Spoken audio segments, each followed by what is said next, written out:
Dear students, കഴിഞ്ഞ ക്ലാസ്സിൽ നമ്മൾ ഡിസ്കസ് ചെയ്തതാണ് നോൺ കൺട്രോളിങ് ഇൻട്രസ്റ്റ് വന്നു കഴിഞ്ഞാൽ, അതേപോലെ തന്നെ ഗുഡ് വില്ല് വന്നു കഴിഞ്ഞാൽ എങ്ങനെയാണ് നമ്മളെ കൺസോളിഡേറ്റഡ് ബാലൻസ് ഷീറ്റ് അല്ലെങ്കിൽ കൺസോളിഡേറ്റഡ് ഫിനാൻഷ്യൽ സ്റ്റേറ്റ്മെൻറ്റ്സ് പ്രിപ്പയർ ചെയ്യുക എന്നുള്ളത്. അതിൻ്റെ കണ്ടിന്യൂസ് പാർട്ടായിട്ടുള്ള ക്ലാസ്സാണ് നമ്മൾ അടുത്തതായിട്ട് ചെയ്യാൻ പോകുന്നത്. ഇവിടെ നമുക്ക് ഒരു ക്വസ്റ്റ്യൻ തന്നിട്ടുണ്ട്. നമുക്ക് എങ്ങനെയാണ് അത് വർക്കൗട്ട് ചെയ്യുക, എങ്ങനെയാണ് സൊല്യൂഷനിലേക്ക് എത്തുക എന്നുള്ളത് നോക്കാം. The following are the balance sheet of Akbar Limited and its subsidiary Hira Limited as on 31st March 2020. ഇവിടെ നമുക്ക് അക്ബർ ലിമിറ്റഡിൻ്റെയും അതേപോലെ തന്നെ അക്ബർ ലിമിറ്റഡിൻ്റെ സബ്സിഡറി ആയിട്ടുള്ള ഹീര ലിമിറ്റഡിൻ്റെയും ബാലൻസ് ഷീറ്റ് തന്നിട്ടുണ്ട്. എന്തൊക്കെ ഡീറ്റെയിൽസ് ആണ് അത് തന്നിട്ടുള്ളതെന്ന് നോക്കാം. Equity and liabilities, first share holders fund. In share holders fund first share capital. Not number 1, Akbar Limited 20 lakh, Hira Limited 10 lakh. Reserves and surplus, Akbar Limited 2 lakh, Hira Limited nil. Second, current liabilities. In current liabilities, trade payables, Akbar Limited 70,000, Hira Limited 60,000. Total equity and liabilities 22 lakh 70,000, Hira Limited 10 lakh 60,000. Second, asset side. First, sundry assets, Akbar Limited 17 lakh 30,000, Hira Limited 10 lakh 60,000. Second, non-current investments. Note number 2, Akbar Limited 5 lakh 40,000, Hira Limited nil. Total assets, Akbar Limited 22 lakh 70,000, Hira Limited 10 lakh 60,000. നമുക്കിവിടെ Heera ലിമിറ്റഡിൻ്റെയും Akbar ലിമിറ്റഡിൻ്റെയും balance sheet തന്നിട്ടുണ്ട്. അതിൽ liability അല്ലെങ്കിൽ equity സൈഡിൽ തന്നിട്ടുള്ള എന്തൊക്കെയാണ്? Share capital ഉണ്ട്. Share capital എന്ന് പറയുന്ന അക്ബർ ലിമിറ്റഡിന് 20 ലാഖും ഹീര ലിമിറ്റഡിന് 10 ലാഖുമാണ്. പിന്നെ തന്നിട്ടുള്ള റിസർവ്സ് ആൻഡ് സർപ്ലസ് ആണ്. അക്ബർ ലിമിറ്റഡ് 2 ലാഖ്, ഹീര ലിമിറ്റഡ് നില്ല്. പിന്നെ കറൻറ്റ് ലയബിലിറ്റീസ് ആയിട്ട് തന്നിട്ടുള്ള ട്രേഡ് പേബിൾസ് ആണ്. Akbar limited 70,000, Heera limited 60,000. Total equity and liabilities എന്ന് പറഞ്ഞാൽ നമുക്ക് തന്നിട്ടുള്ളത് 22 lakh 70,000, 10 lakh 60,000 ആണ്. പിന്നെ അസറ്റ് സൈഡിൽ തന്നിട്ടുള്ള 2 ഐറ്റംസ് ആണ്. ഒന്നാമത്തെ സൺഡ്രി അസറ്റ്സ്. സൺഡ്രി അസറ്റ്സിൽ അക്ബർ ലിമിറ്റഡിന് 17 lakh 30,000, ഹീര ലിമിറ്റഡിലെ 10 lakh 60,000 ആണ്. പിന്നെ രണ്ടാമത്തെ അസറ്റ് സൈഡിൽ രണ്ടാമത്തെ ഐറ്റമായിട്ട് വരുന്ന നോൺ കറൻറ്റ് ഇൻവെസ്റ്റ്മെൻ്റ് ആണ് നമ്മളുടെ കൺസിഡറേഷൻ. ഏറ്റവും ഇമ്പോർട്ടൻ്റ് ആയിട്ടുള്ള കൺസിഡറേഷൻ അല്ലെങ്കിൽ non current investments. Note number 2, Akbar limited 5 lakh 40,000, Heera limited nil. Total assets എന്ന് പറയുന്നത് അക്ബർ ലിമിറ്റഡിലെ 22 lakh 70,000, ഹീര ലിമിറ്റഡിലെ 10 lakh 60,000. ബാലൻസ് ഷീറ്റിൻ്റെ കൂടെ നമുക്ക് നോട്ട്സും തന്നിട്ടുണ്ട്. First note number 1, share capital. Issued, subscribed and paid up equity shares of ₹10 each. Akbar limited 20 lakh, Heera limited 10 lakh. അതായത് അക്ബർ ലിമിറ്റഡിൽ 20 lakhൻ്റെ ഷെയർ ക്യാപിറ്റൽ ഉണ്ട്, ഹീര ലിമിറ്റഡിൽ 10 lakhൻ്റെ ഷെയർ ക്യാപിറ്റൽ ഉണ്ട്. ഓരോ ഷെയറിൻ്റെ വില എന്ന് പറയുന്നത് 10 rupees ആണ്. അപ്പോൾ നമുക്ക് ഈസി ആയിട്ട് ഐഡൻറ്റിഫൈ ചെയ്യാൻ പറ്റും. അക്ബർ ലിമിറ്റഡിൽ 2 lakh ഇക്വിറ്റി ഷെയർസ് ഉണ്ട്, അതേപോലെ തന്നെ ഹീര ലിമിറ്റഡിൽ എത്ര ഉണ്ട്? 1 lakh ഇക്വിറ്റി ഷെയർസ് ഉണ്ട് എന്ന് നമുക്ക് ഈസി ആയിട്ട് മനസ്സിലാക്കാൻ പറ്റും. നോട്ട്സിൽ നമുക്ക് തന്നിട്ടുണ്ട് ഓരോ ഷെയറിൻ്റെ വില 10 രൂപയാണ്. അങ്ങനെ 20 lakh ഷെയർ ക്യാപിറ്റലാണ് അക്ബർ ലിമിറ്റഡിലുള്ളത്, ഹീര ലിമിറ്റഡിലുള്ളത് 10 lakh ആണ്. അപ്പോൾ നമുക്ക് നോട്ട് നമ്പർ 1 തന്നിട്ടുണ്ട്. Second note number 2, non current investments. 60,000 equity shares in Heera limited at cost. Akbar limited 5 lakh 40,000, Heera limited നില്ല്.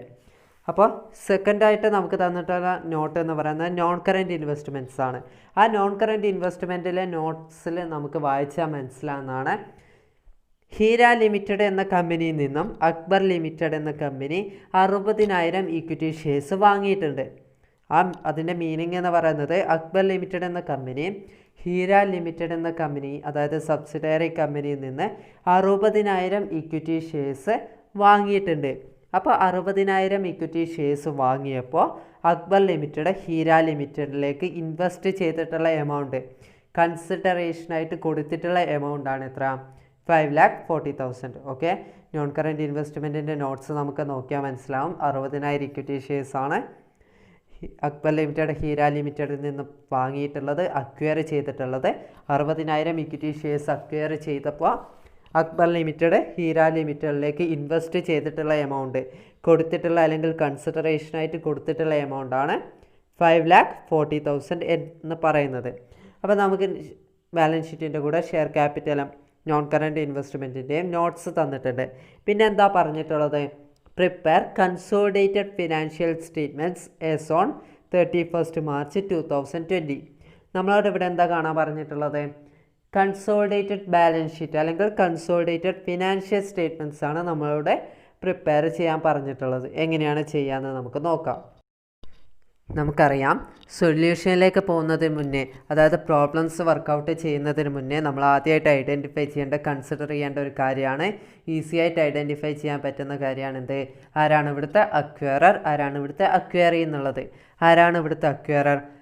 അക്ബർ ലിമിറ്റഡ് ആണ് ഇവിടുത്തെ അക്വയറർ ആൻഡ് ഹീര ലിമിറ്റഡ് ആണ് ഇവിടുത്തെ അക്വയറി അല്ലെങ്കിൽ സബ്സിഡറി കമ്പനി. നമ്മൾ ഈസി ആയിട്ട് ഐഡൻറ്റിഫൈ ചെയ്തു. അങ്ങനെ അക്വയറർ ആരാണ്, അക്വയറി ആരാണ് എന്ന് നമ്മൾ ഐഡൻറ്റിഫൈ ചെയ്ത് കഴിഞ്ഞു. അതിനുശേഷം നമ്മൾ കൺസിഡർ ചെയ്യേണ്ട, ഐഡൻറ്റിഫൈ ചെയ്യേണ്ട കാര്യമാണ് എന്ത്? ഇവിടെ നോൺ കൺട്രോളിങ് ഇൻട്രസ്റ്റ് ഉണ്ടോ ഇല്ലയോ എന്നുള്ളത്. നമുക്കറിയാം, നോൺ കൺട്രോളിങ് ഇൻട്രസ്റ്റ് എന്ന് വെച്ചാൽ ഒരു കമ്പനി, പാരൻറ്റ് കമ്പനി സബ്സിഡറി കമ്പനിയുടെ 100% ഷെയർസും ഏറ്റെടുക്കാത്ത കണ്ടീഷനിലാണ്, ഔട്ട്സൈഡ് പാർട്ടീസ് വരുന്ന കണ്ടീഷനിലാണ് നമ്മൾ എന്താ പറയുക, അവിടെ നോൺ കൺട്രോളിങ് ഇൻട്രസ്റ്റ് ഉണ്ട് അല്ലെങ്കിൽ മൈനോറിറ്റി ഇൻട്രസ്റ്റ് ഉണ്ട് എന്ന് പറയാം. അപ്പോൾ ഇവിടെ നോൺ കൺട്രോളിങ് ഇൻട്രസ്റ്റ് ഉണ്ടോ അല്ലെങ്കിൽ 100% ഷെയർസാണോ അവർ അക്വയർ ചെയ്തിട്ടുള്ളത് എന്ന് നമ്മൾ ഐഡൻറ്റിഫൈ ചെയ്യണം. എങ്ങനെയാണ് ചെയ്യുക? നമ്മൾ കഴിഞ്ഞ പ്രോബ്ലത്തിൽ ഈസി ആയിട്ട് നമുക്ക് തന്നിട്ടുണ്ട് എന്ത്? 60% ഷെയർസാണ് അക്വയർ ചെയ്തിട്ടുള്ളത് എന്ന് നമുക്ക് കഴിഞ്ഞ പ്രോബ്ലത്തിൽ തന്നതുകൊണ്ട് തന്നെ നമുക്ക് ഈസി ആയിട്ട് എന്ത് ഐഡൻറ്റിഫൈ ചെയ്യാൻ പറ്റും? അവിടെ നോൺ കൺട്രോളിങ് ഇൻട്രസ്റ്റ് ഉണ്ട് എന്ന് ഐഡൻറ്റിഫൈ ചെയ്യാൻ പറ്റും. പക്ഷേ ഈ പ്രോബ്ലത്തിൽ നമുക്കത് തന്നിട്ടില്ല. ഇവിടെ ജസ്റ്റ് എന്തേ തന്നിട്ടുള്ളൂ? 60,000 ഇക്വിറ്റി ഷെയർസാണ് അക്വയർ ചെയ്യുന്നത് എന്നുള്ള ഡീറ്റെയിൽസ് മാത്രമേ നമുക്ക് തന്നിട്ടുള്ളൂ. ഇവിടെ എന്ത് തന്നിട്ടില്ല? പേഴ്സൻറ്റേജ് തന്നിട്ടില്ല. അപ്പോൾ നമുക്ക് പേഴ്സൻറ്റേജ് തരാത്തതുകൊണ്ട് നമുക്ക് എന്ത് മനസ്സിലാകുന്നില്ല? ഇവിടെ എത്ര പേഴ്സൻറ്റേജ് ഷെയർസാണ് അവർ ഏറ്റെടുത്തിട്ടുള്ളത് എന്ന് നമുക്ക് ഐഡൻറ്റിഫൈ ചെയ്യാൻ പറ്റില്ല. അപ്പോൾ അങ്ങനെ ഐഡൻറ്റിഫൈ ചെയ്യണമെങ്കിൽ നമ്മൾ എന്ത് ചെയ്യണം? നമുക്ക് തന്നിട്ടുള്ള ഇക്വിറ്റി ഷെയർസ്, എത്ര ഇക്വിറ്റി ഷെയർസാണ് അക്വയർ ചെയ്തിട്ടുള്ളത് എന്നുള്ള ഡീറ്റെയിൽസ് നമുക്ക് തന്നിട്ടുണ്ട്. അത് വെച്ചിട്ട് നമ്മൾ എന്ത് ചെയ്യണം? അത് എത്ര പേഴ്സൻറ്റേജ് ആണ് അക്വയറി കമ്പനിയുടെ ഷെയർ ക്യാപിറ്റൽ അല്ലെങ്കിൽ നമ്പർ ഓഫ് ഷെയർസിൻ്റെ എത്ര പേഴ്സൻറ്റേജ് ആണ് അക്വയറർ കമ്പനി സബ്സിഡറി കമ്പനിയിൽ നിന്നും ഏറ്റെടുത്തിട്ടുള്ളത് എന്ന് നമ്മൾ ഐഡൻറ്റിഫൈ ചെയ്യണം. അതെങ്ങനെയാണ് ചെയ്യാമെന്ന് നോക്കാം.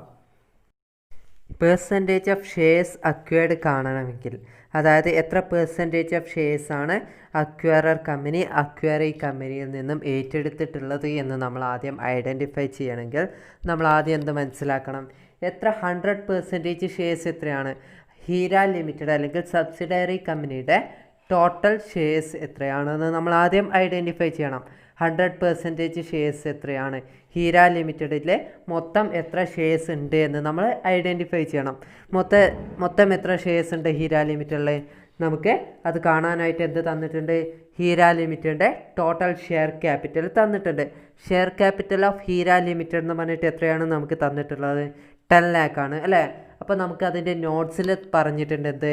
₹10 ആണ് എന്ന് പറഞ്ഞിട്ടുണ്ട്. അതായത് ഒരു ഷെയറിന് 10 രൂപ വെച്ചിട്ടാണ് ഉള്ളത്. അങ്ങനത്തെ 10 ലക്ഷം രൂപയുടെ ഷെയർ ക്യാപിറ്റൽ ഉണ്ട് എന്ന് നമ്മളോട് ഐഡൻറ്റിഫൈ ചെയ്യാൻ നമ്മളോട് തന്നിട്ടുണ്ട്. അപ്പോൾ നമുക്ക് തീർച്ചയായിട്ടും എന്ത് ഐഡൻറ്റിഫൈ ചെയ്യാൻ പറ്റും? ഹീര ലിമിറ്റഡിൻ്റെ അല്ലെങ്കിൽ സബ്സിഡറി കമ്പനിയുടെ total number of shares identify ചെയ്യാൻ പറ്റും. എങ്ങനെയാണ് total number of shares identify ചെയ്യുക? 100% ഷെയർസ് ഐഡൻറ്റിഫൈ ചെയ്യാൻ പറ്റുക? ഹീര ലിമിറ്റഡിൻ്റെ മൊത്തം ഷെയർസ് ഐഡൻറ്റിഫൈ ചെയ്യാൻ പറ്റുക 10 lakh ഡിവൈഡഡ് ബൈ 10. 10 lakh എന്ന് പറയുന്ന ഹീര ലിമിറ്റഡിൻ്റെ ഷെയർ ക്യാപിറ്റലാണ്. 10 എന്ന് പറയുന്നത് ഒരു ഷെയറിൻ്റെ വിലയാണ്. അപ്പോൾ നമുക്ക് 10 lakh ഡിവൈഡഡ് ബൈ 10 ചെയ്താൽ നമുക്ക് total number of shares in Heera limited find ചെയ്യാൻ പറ്റും. അപ്പോൾ 10 lakh divided by 10 equal to 1 lakh ആണ് total number of shares in Heera limited എന്ന് പറയുന്നത്. അതായത് ഹീര ലിമിറ്റഡിലെ മൊത്തം 100% ഷെയർസ് എന്ന് പറയുന്നത് എത്രയാണ്? 1 lakh ഷെയർസ് ആണ്. ടോട്ടൽ നമ്പർ ഓഫ് ഷെയർസ് എന്ന് പറയുന്നത് 1 lakh ആണ്.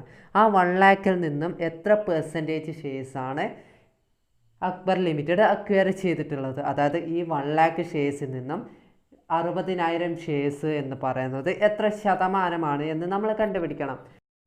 Percentage of 60,000 shares in 1 lakh shares. അതായത് 1 lakh ഷെയർസിലെ 60,000 ഷെയർസ് എത്ര പെർസെൻറ്റേജ് ആണ് എന്ന് കണ്ടുപിടിക്കണം. എങ്ങനെയാണ് കണ്ടുപിടിക്കുക? Percentage equal to 60,000 into 100 divided by 1 lakh equal to എത്ര കിട്ടും? 60% കിട്ടും. അപ്പോൾ നമുക്ക് എന്ത് മനസ്സിലായി? ഹീര ലിമിറ്റഡ് എന്ന കമ്പനിയിൽ 1 lakh ഷെയർസ് ആണുള്ളത്. ആ 1 lakh ഷെയർസിലെ 60%, 60% ഷെയർസാണ് ആര് ഏറ്റെടുക്കുന്നത്? അക്ബർ ലിമിറ്റഡ് എന്ന കമ്പനി ഏറ്റെടുക്കുന്നത്. അതോടെ നമുക്കൊരു കാര്യം മനസ്സിലായി. എന്ത്? ഇവിടെ 100% ഷെയർസ് അക്വയറർ കമ്പനി അല്ലെങ്കിൽ പാരൻറ്റ് കമ്പനി ഏറ്റെടുക്കുന്നില്ല. അപ്പോൾ നമുക്കറിയാം നോൺ കൺട്രോളിങ് ഇൻട്രസ്റ്റ് എന്ന് വെച്ചാൽ എന്താണ്? 100% ഷെയർസ് ഏറ്റെടുക്കാത്ത കണ്ടീഷനിലാണ് എന്ത് വരിക? നോൺ കൺട്രോളിങ് ഇൻട്രസ്റ്റ് വരിക. ഇവിടെ എന്തില്ല? 100% ഷെയർസ് ഏറ്റെടുക്കുന്നില്ല. 60% ഷെയർസ് മാത്രമേ ഏറ്റെടുക്കുന്നുള്ളൂ. ബാക്കി വരുന്ന 40% ഷെയർസ് എന്ന് പറയുന്ന ആരായിരിക്കും? ഔട്ട്സൈഡ് പാർട്ടീസിൻ്റെതായിരിക്കും അല്ലേ? അപ്പോൾ ഇവിടെ നമുക്കൊരു കാര്യം മനസ്സിലായി. എന്ത്? 60% ഷെയർസാണ് പാരൻറ്റ് കമ്പനി സബ്സിഡറി കമ്പനിയിൽ നിന്നും ഏറ്റെടുക്കുന്നത്. ബാക്കി വരുന്ന 40% മൈനോറിറ്റി പാർട്സ് ആണ്, അതായത് ഔട്ട്സൈഡ് പാർട്ടീസിൻ്റെതാണ്. അപ്പോൾ ഇവിടെ എന്തുണ്ട്? നോൺ കൺട്രോളിങ് ഇൻട്രസ്റ്റ് ഉണ്ട്. അപ്പോൾ നോൺ കൺട്രോളിങ് ഇൻട്രസ്റ്റ് ഉണ്ട് എന്ന് നമുക്ക് മനസ്സിലായി കഴിഞ്ഞു. അപ്പോൾ നമ്മൾ എത്രയാണ് നോൺ കൺട്രോളിങ് ഇൻട്രസ്റ്റ് എന്ന് മനസ്സിലാക്കണം, കണ്ടുപിടിക്കണം. എങ്ങനെ കണ്ടുപിടിക്കുക? ഇതുവരെ നമ്മൾ മൈനോറിറ്റി ഇൻട്രസ്റ്റ് കണ്ടുപിടിച്ചിരുന്നത് ഇക്വേഷൻസ് യൂസ് ചെയ്തുകൊണ്ടായിരുന്നു. ഇക്വേഷൻസ് ഇല്ലെങ്കിലും നമുക്ക് ജസ്റ്റ് ഈ മൈനോറിറ്റി ഇൻട്രസ്റ്റിൻ്റെ വാല്യൂ ഈസി ആയിട്ട് കണ്ടുപിടിക്കാൻ പറ്റുന്നതാണ്. അതെങ്ങനെയാണെന്ന് നമുക്ക് ഈ ക്ലാസ്സിൽ പുതിയതായിട്ട് ഇൻട്രൊഡ്യൂസ് ചെയ്യാം. എങ്ങനെയാണെന്ന് നോക്കാം. നമുക്കറിയാം ഹീര ലിമിറ്റഡിൻ്റെ 100% ഷെയർസ് അല്ലെങ്കിൽ ടോട്ടൽ നമ്പർ ഓഫ് ഷെയർസ് എന്ന് പറയുന്നത് എത്രയാണ്? 1 lakh ഷെയർസ് ആണ്. അതിൽ അക്ബർ ലിമിറ്റഡ് എന്ന് പറഞ്ഞിട്ട് അക്വയർ ചെയ്യുന്നത് 60%, അതായത് 60,000 ആണ് അല്ലേ? അപ്പോൾ ബാക്കി വരുന്ന ഔട്ട്സൈഡ് പാർട്ടീസ് ഉണ്ട് ഇല്ലേ? എത്രയാണ്? 40%. എത്രയാണ് വരുന്നത്? 40,000 ആണ് അല്ലേ? അപ്പോൾ 40,000 ആണ് ഔട്ട്സൈഡ് പാർട്ടീസിൻ്റെ ഷെയർ എന്ന് പറയുന്നത്. ഒരു ഷെയറിൻ്റെ വില എത്ര രൂപയാണ്? 40,000 ആണ് total number of shares in outside parties. Outside പാർട്ടീസിൻ്റെ ഷെയർസ് എന്ന് പറയുന്നത് എത്രയാണ്? 40% ആയിട്ടുള്ള 40,000 ആണ്. ഒരു ഷെയറിൻ്റെ വാല്യൂ എന്ന് പറയുന്നത് എത്രയാണ്? 10 രൂപയാണ്. അപ്പോൾ 40,000 ഇൻറ്റു 10 ചെയ്താൽ കിട്ടുന്ന എമൗണ്ട് എത്രയാണ്? 40,000 ഇൻറ്റു 10 ഈക്വൽ ടു 4 lakh ആണ് നമ്മളുടെ മൈനോറിറ്റി ഇൻട്രസ്റ്റ് എന്ന് പറഞ്ഞിട്ട് നമുക്ക് കിട്ടുക. ഈസി ആയിട്ട് കണ്ടുപിടിക്കാൻ പറ്റുന്നതാണ്. ഇനി നമുക്ക് ഇക്വേഷൻസ് യൂസ് ചെയ്തുകൊണ്ട് എങ്ങനെയാണ് നോൺ കൺട്രോളിങ് ഇൻട്രസ്റ്റ് കാണാമെന്ന് നോക്കാം. നമ്മൾ പഠിച്ചതാണ് non controlling interest equal to net assets acquired into percentage of holdings. Net asset acquired equal to എന്തെന്നാണ്? Total asset minus current liability into percentage of holdings. Total asset എന്ന് പറയുന്നത് എത്രയാണ്? 10,60,000 ആണ്. 10,60,000 ആണ്. കറൻറ്റ് ലയബിലിറ്റി എത്രയാണ്? 60,000 ആണ് അല്ലേ? കറൻറ്റ് ലയബിലിറ്റി എന്ന് പറയുന്നത് എത്രയാണ്? 60,000 ആണ് തന്നിട്ടുള്ള ട്രേഡ് പേബിൾസ്. അപ്പോൾ 10,60,000 മൈനസ് 60,000 ഈക്വൽ ടു എത്ര കിട്ടും? നെറ്റ് അസറ്റ്സ് അക്വയർഡ് 10 lakh കിട്ടും. അപ്പോൾ 10 lakh into NCI equal to net assets acquired into percentage of holdings. Net asset acquired എന്ന് പറയുന്നത് 10 lakh ആണ്. 10 lakh into percentage of holdings എത്രയാണ്? 40%.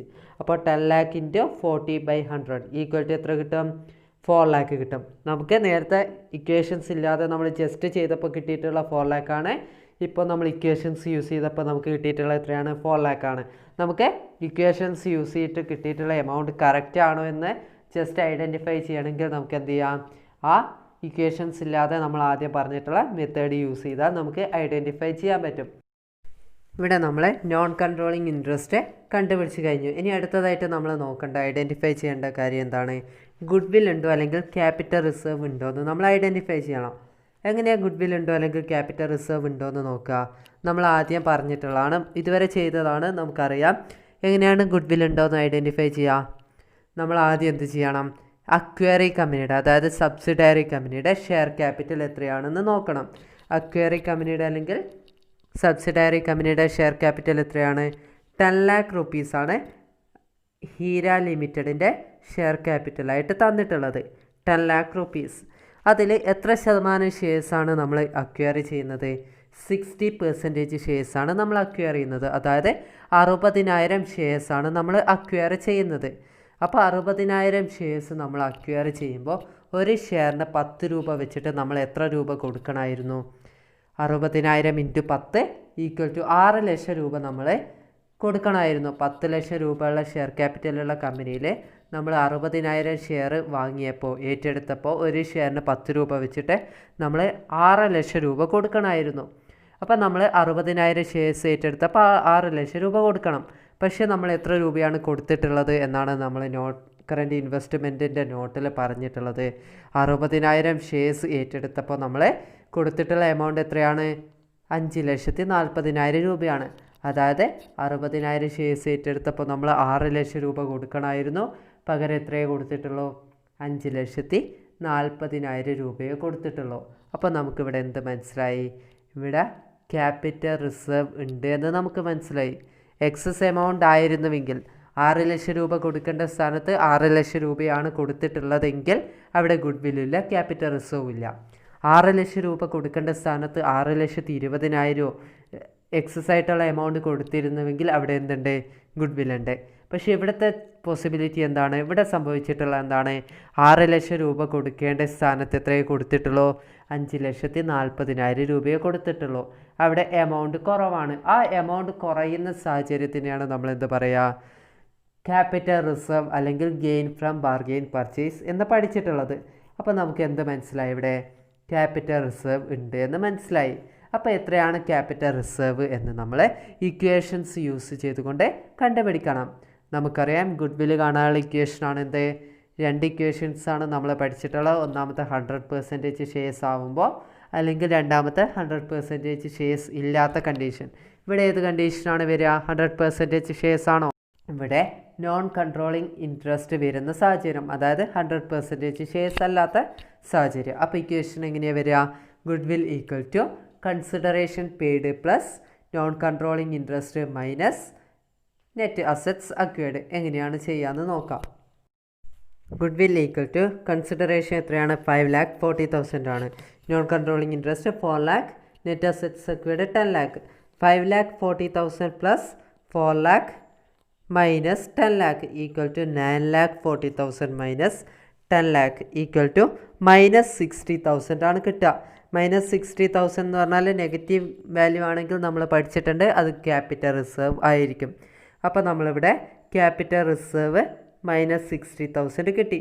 ഇനി നമ്മൾ എന്താ ചെയ്യേണ്ടത്? നോൺ കൺട്രോളിങ് ഇൻട്രസ്റ്റും കണ്ടുപിടിച്ചു, ഗുഡ് വിൽ അല്ലെങ്കിൽ ക്യാപിറ്റൽ റിസർവും കണ്ടുപിടിച്ചു. ഇനി നമ്മൾ കൺസോളിഡേറ്റഡ് ബാലൻസ് ഷീറ്റ് പ്രിപ്പയർ ചെയ്യണം. കൺസോളിഡേറ്റഡ് ബാലൻസ് ഷീറ്റ് പ്രിപ്പയർ ചെയ്യാൻ ആവശ്യമായിട്ടുള്ള നോട്ട്സ് ആദ്യം പ്രിപ്പയർ ചെയ്യണം. എങ്ങനെയാണെന്ന് നോക്കാം. നോട്ട്സിലെ note number 1, share capital issued, subscribed and paid up 2 lakh equity shares of ₹10 each. എത്രയാണ് ഷെയർ ക്യാപിറ്റലിൻ്റെ എമൗണ്ട് വരിക? 20 lakh അല്ലേ? അപ്പോൾ നമ്മൾ ഷെയർ ക്യാപിറ്റലിൻ്റെ നോട്ട്സ് പ്രിപ്പയർ ചെയ്തു. രണ്ടാമത്തേത് reserves and surplus. General reserve 2 lakh, നമുക്ക് പഴയ ബാലൻസ് ഷീറ്റ് തന്നിട്ടുള്ള ജനറൽ റിസർവ് 2 lakh.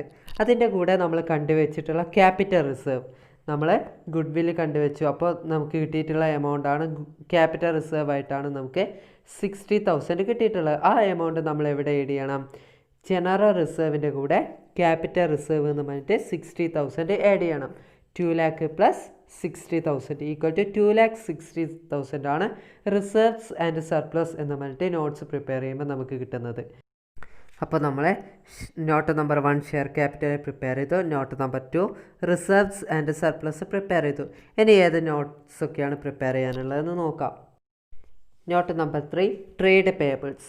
ട്രേഡ് പേയബിൾസിൻ്റെ നോട്ട്സ് പ്രിപ്പയർ ചെയ്യുമ്പോൾ നമ്മൾ ആദ്യം എന്ത് ചെയ്യണം? 2 കമ്പനീസിനെ ആഡ് ചെയ്യണം. അപ്പോൾ ആദ്യം അക്ബർ ലിമിറ്റഡ് 70,000, ഹീര ലിമിറ്റഡ് 60,000. അക്ബർ ലിമിറ്റഡിൻ്റെ ഹീര ലിമിറ്റഡിൻ്റെ ട്രേഡ് പേയബിൾസ് 2 തന്നിട്ടുണ്ട്, അത് നമ്മൾ ആഡ് ചെയ്യണം.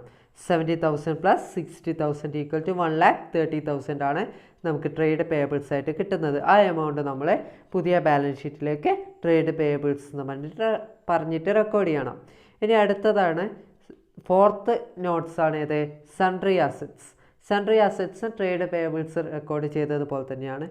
ഇപ്പോൾ സെൻട്രി അസറ്റ്സിൽ അക്ബർ ലിമിറ്റഡ് എത്രയാണ് എമൗണ്ട് തന്നിട്ടുള്ള പഴയ ബാലൻസ് ഷീറ്റിൽ 17,30,000 ആണ് അല്ലേ. അപ്പോൾ 17,30,000 റെക്കോർഡ് ചെയ്തു. ഹീര ലിമിറ്റഡ് 10,60,000. അപ്പോൾ രണ്ട് ടോട്ടൽ ചെയ്യണം. 17,30,000 പ്ലസ് 10,60,000 ഈക്വൽ ടു എത്ര കിട്ടും? 27,90,000 ആണ് സൺട്രി അസറ്റ്സ് ആയിട്ട് നമുക്ക് നോട്ട്സ് പ്രിപ്പയർ ചെയ്ത് അപ്പോൾ കിട്ടിയിട്ടുള്ളത്. അപ്പോൾ നമ്മൾ 4 നോട്ട്സ് പ്രിപ്പയർ ചെയ്ത് കഴിഞ്ഞു. അതൊക്കെ നമ്മൾ എവിടത്തേക്ക് മാറ്റണം? പുതിയ ബാലൻസ് ഷീറ്റിലേക്ക് കൺസോളിഡേറ്റഡ് ബാലൻസ് ഷീറ്റ് റെക്കോർഡ് ചെയ്യണം. കൺസോളിഡേറ്റഡ് ബാലൻസ് ഷീറ്റ് എങ്ങനെ പ്രിപ്പയർ ചെയ്യുക? നമ്മൾ കണ്ടുവച്ചിട്ടുള്ള നോട്ട്സിലുള്ള ഡീറ്റെയിൽസൊക്കെ നമ്മളെ ജസ്റ്റ് കൺസോളിഡേറ്റഡ് ബാലൻസ് ഷീറ്റിലേക്ക് റെക്കോർഡ് ചെയ്യണം. ഫസ്റ്റ് നമ്മളെ എന്ത് ചെയ്യും? ഇക്വിറ്റി ആൻഡ് ലയബിലിറ്റീസിൽ ഷെയർ ഹോൾഡേഴ്സ് ഫണ്ടിൽ ഷെയർ ക്യാപിറ്റൽ എന്ന് പറഞ്ഞിട്ട് റെക്കോർഡ് ചെയ്യും. നോട്ട് നമ്പർ 1 എത്ര എമൗണ്ട് വരിക? 20 lakh ആണ് ഷെയർ ക്യാപിറ്റലായിട്ട് നമുക്ക് കിട്ടുക. അത് നമ്മൾ റെക്കോർഡ് ചെയ്തു. Second reserves and surplus. Not number 2 എത്ര എമൗണ്ട് വരിക? 2,60,000. തേർഡ് ആയിട്ട് ഇനി ഒരു ഐറ്റം നമ്മൾ റെക്കോർഡ് ചെയ്യാനുണ്ട്. എന്ത്? നോൺ കൺട്രോളിങ് ഇൻട്രസ്റ്റ് അല്ലെങ്കിൽ മൈനോറിറ്റി ഇൻട്രസ്റ്റ്. നോട്ട് നമ്പർ കോളമൊന്നും ഉണ്ടാവില്ല. എമൗണ്ട് കോളത്തിൽ എത്രയാണ് റെക്കോർഡ് ചെയ്യുക? നമ്മൾ നോൺ കൺട്രോളിങ് ഇൻട്രസ്റ്റ് എത്രയാണ് കണ്ടുവച്ചിട്ടുള്ളത്? 4 lakh rupees ആണ് അല്ലേ. അപ്പോൾ നമ്മൾ minority interest 4 lakh rupees record ചെയ്തു. ഇനി അടുത്തതാണ് ഏത്? നമുക്കറിയാം നോൺ കൺട്രോളിങ് ഇൻട്രസ്റ്റ് എന്ന് പറയുന്നത് എവിടെ റെക്കോർഡ് ചെയ്യണമെന്നാണ് നമ്മൾ പഠിച്ചിട്ടുള്ളത്? ലാബിലിറ്റി സൈഡിലെ നോൺ കറൻറ്റ് ലാബിലിറ്റീസ് എന്ന് പറഞ്ഞ ഹെഡിലാണ് നമ്മൾ മൈനോറിറ്റി ഇൻട്രസ്റ്റ് അല്ലെങ്കിൽ നോൺ കൺട്രോളിങ് ഇൻട്രസ്റ്റ് റെക്കോർഡ് ചെയ്യുക. അത് നമുക്കറിയുന്ന കാര്യമാണ്. ഇനി അടുത്തതാണ് ഏത്? Current liabilities. കറൻറ്റ് ലാബിലിറ്റീസ് എന്ന് പറഞ്ഞ ഹെഡിൽ വരുന്നതാണ് ഇത് trade payables. Trade payables not number 3 നമ്മൾ നോട്ട്സ് പ്രിപ്പയർ ചെയ്ത് വെച്ചാണ്. എത്രയാണ് എമൗണ്ട് കിട്ടിയിട്ടുള്ളത്? 1,30,000 ആണ്. അപ്പോൾ ട്രേഡ് പേയബിൾസ് നോട്ട് നമ്പർ 3 1,30,000 നമ്മൾ റെക്കോർഡ് ചെയ്തു. അപ്പോൾ നമ്മളുടെ ലാബിലിറ്റീസ് സൈഡിലുള്ള എല്ലാ ഐറ്റംസും നമ്മൾ റെക്കോർഡ് ചെയ്തു. Share capital 20 lakh, reserves and surplus 2,60,000, minority interest 4 lakh, current ലാബിലിറ്റീസിൽ പെടുന്ന ട്രേഡ് പേയബിൾസ് 1,30,000. അപ്പോൾ ടോട്ടൽ ചെയ്താൽ എത്ര കിട്ടും? 20 lakh plus 2,60,000 plus 4 lakh plus 1,30,000 equal to total equity and liabilities എന്ന് പറഞ്ഞിട്ട് നമുക്ക് എത്ര കിട്ടും? 27,90,000 കിട്ടും. 27,90,000 രൂപയാണ് നമുക്ക് ടോട്ടൽ ഇക്വിറ്റി ആൻഡ് ലാബിലിറ്റീസ് എന്ന് പറഞ്ഞിട്ട് കിട്ടുന്നത്. അപ്പോൾ ഈ ലാബിലിറ്റീസ് സൈഡ് നമ്മൾ ക്ലിയർ ആയി കഴിഞ്ഞു. ഇനി അടുത്ത എന്ത് ചെയ്യണം? അസറ്റ് സൈഡ് ആക്കണം. അപ്പോൾ സെക്കൻഡ് അസറ്റ് സൈഡിൽ ഒരൈറ്റാണ് നമുക്ക് തന്നിട്ടുള്ളൂ, ഒരൈറ്റേ വരുന്നുള്ളൂ.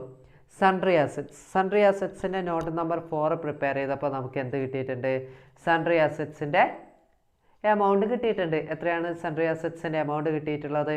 27,90,000 ആണ്. 27,90,000 രൂപയാണ് നമുക്ക് സൺട്രി അസറ്റ്സ് ആയിട്ട് കിട്ടിയിട്ടുള്ളത്. അപ്പോൾ നമുക്ക് ടോട്ടൽ അസറ്റ് എന്ന് പറയുന്നത് എത്രയായിരിക്കും? ഈ 27,90,000 ആയിരിക്കും നമ്മളുടെ ടോട്ടൽ അസറ്റായിട്ട് നമുക്ക് കിട്ടുന്നത് പുതിയ ബാലൻസ് ഷീറ്റ് പ്രിപ്പയർ ചെയ്തപ്പോൾ. അപ്പോൾ നമ്മളുടെ ടോട്ടൽ ലാബിലിറ്റി സൈഡിൽ 27,90,000 രൂപയാണ്. ടോട്ടൽ അസറ്റ് സൈഡിൽ എത്രയാണ്? 27,90,000 രൂപയാണ്. അപ്പോൾ രണ്ട് സൈഡും ടാലിയായി. അപ്പോൾ നമ്മളുടെ കൺസോളിഡേറ്റഡ് ബാലൻസ് ഷീറ്റ് പ്രിപ്പയർ ചെയ്ത് കഴിഞ്ഞു, കംപ്ലീറ്റഡ് ആയി.